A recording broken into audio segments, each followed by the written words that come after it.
as our culminating piece of work for this amazing unit that I know you thoroughly enjoyed, we are going to be doing our own original writing, and you are going to create your own Greek myth that explains a natural phenomenon. So by the very end of the series of lessons, you'll have a Greek myth, but we need to start by doing some very careful planning, because I need you to be original. I need you to come up with some lovely ideas. I need you to think about what we've learned about some of the gods and goddesses and what life was like during the time of the Greek myths. And so we've got a series of lessons in order to prepare and plan. You're going to have an opportunity to reflect on some of the writing techniques that you've learned over this unit, and hopefully by the end of it you're going to produce the very best piece of writing that you ever have produced, so that I can see how much you've grown and developed in year 7. We need to understand exactly what a natural phenomenon is, because it's a key phrase, a key part of the question, really, and the task that I've given you. So we're going to break the phrase down into its 2 sections. First of all, if something is natural, it occurs in nature. It's not man-made. If we think about the story of Persephone, the natural events are the seasons that have been explained to us. And then we have the word phenomenon. Now, a phenomenon is something that is remarkable, an event that occurs, something that happens that you remark on, that you go, oh, that's unusual, that's different. And it's especially remarkable when you don't really know the reasons for why it occurs, or you question them. You don't really understand why that event happens. So I want you to imagine that we're going all the way back to 10 BC, during the reign of, well, during the Greek era. And if we think about the technology that's changed over the years, back in 10 BC, there wasn't a real understanding of the natural world, of science, and why natural events occurred. And so many of the Greek myths were written in order to explain why these strange events occurred. So in the story of Persephone, the entire story is designed so that we have some kind of understanding of why we have spring and summer, autumn and winter. How many natural phenomena can you think of? Now, in a moment, you're going to have 30 seconds to write down as many ideas as you can come up with. So you might like to pause now and grab yourself pen and paper ready when the timer starts. Right, to get you started, we've already spoken about the story of Persephone, so the seasons would have been a natural phenomenon. I quite like the idea of shooting stars. I think the stars would have been clear in the night time, and it would have been easy to see lots of lovely shooting stars, so I might go for that one. 30 seconds, ready, set, go.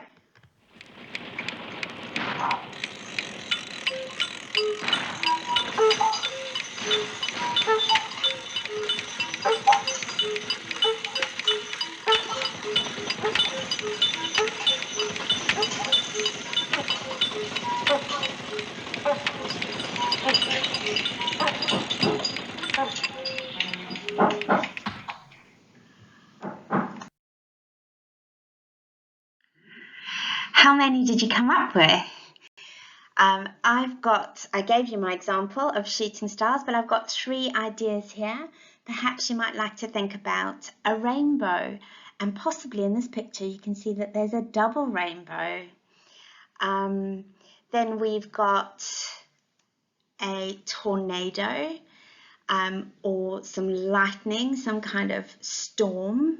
Maybe thunder and lightning would be interesting to look at. Here we've got a tsunami rushing in, and here we've got a volcanic eruption. What did you add to those ideas? So, what do I want the next 2 lessons to look like? I'm going to explain to you the steps that I'd like you to follow. So, I've given you a Google Doc and it's got these tasks listed down for you, and I'm just going to talk you through and explain what you need to do for each task. If you prefer, feel free to pause after each explanation, go and do the task, and then you could come back to the video and move on to the next task. Sometimes it can feel overwhelming to have all of these tasks explained to you in one go, so feel free to pause and come back if you feel that that would support you and help you better. Right, so the first thing I want you to do is to look at your list of natural phenomenon and decide which one you find really interesting. Which one might you like to use in your story and come up with an exciting story to explain why that natural phenomenon occurred. I have included my photographs on your Google Doc, so you could choose one of those and delete the others. Or if you want to, you can go and find your own inspiring photograph of your own natural phenomenon and put it in the document so I can see what has inspired you. Then, once you've chosen the natural phenomenon that you want to use in your story, I would like you to write down 10 effective words or phrases to describe your photograph or your natural phenomenon. Try and zoom in on tiny details. Think about the 5 senses. If you were experiencing this natural phenomenon, what might it look like? So descriptive words and adjectives to describe it, maybe a simile or two. You could think about sounds. Think about what kind of onomatopoeic words you could use to describe the sounds. So what can you see? What can you hear? Is there a texture? Can you feel something? If it's a water-based one, what does the water feel like when it's crashing over you, for example? Maybe if you choose a volcano, you could describe the heat coming off of it. So we've done what can you see, what can you hear, what can you feel. Is there a taste? Maybe not, something to think about. Smell, there might be an interesting smell attached to it. If you're really feeling clever, you could think about that 6th sense, a premonition that something might be coming before it actually arrives. So spend some time, maybe use a thesaurus, come up with some really effective words to describe your natural phenomenon. Then, once you've done that, you'll have thought about the setting. I want you to think about the characters in your story. Now, I've said that we're creating a Greek myth. Maybe you'd like to use the Greek god or goddess that you chose to do your characterization work on. You've already thought very carefully about how you might create that character. Maybe not. Maybe you want to choose a different Greek god or goddess to connect to your natural phenomenon. Decide which one you're going to use and think about how you're going to present the character of that Greek god.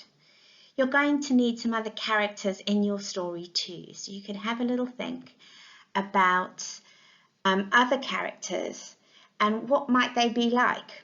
Give them a name. What is their purpose in the story? What's their personality like? What do they look like?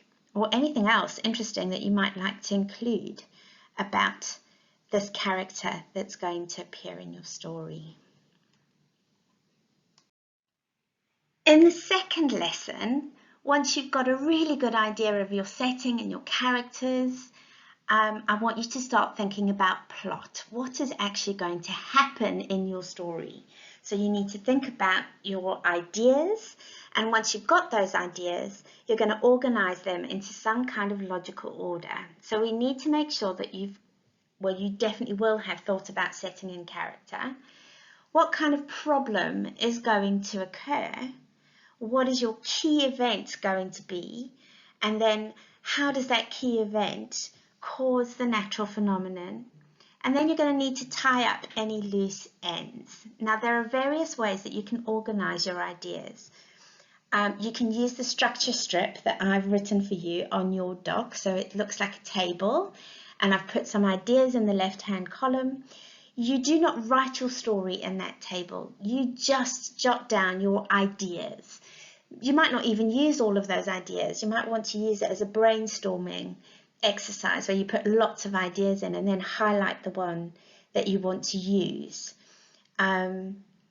Just writing keywords and phrases don't write your story yet. You're gathering interesting ideas. So you can use the structure strip if you would like to, or I've attached a story mountain that you could copy in your book, or you could print off and fill in. Or you might like to create a mind map using setting, character, problem, key events, etc. as your radial points, and then kind of add your ideas to your mind map. Decide the kind of format that you like to use and that you're going to be able to refer to when you're actually writing your story. So the idea is that for today's lesson, we're concentrating just on what is going to happen in my story, what are my clever ideas, so that we can have a plan of all your clever ideas that you can then refer to and tick off when you write your story. That way, you know what your story is going to be about, and when you're actually writing it, you can concentrate on how you're going to write your story.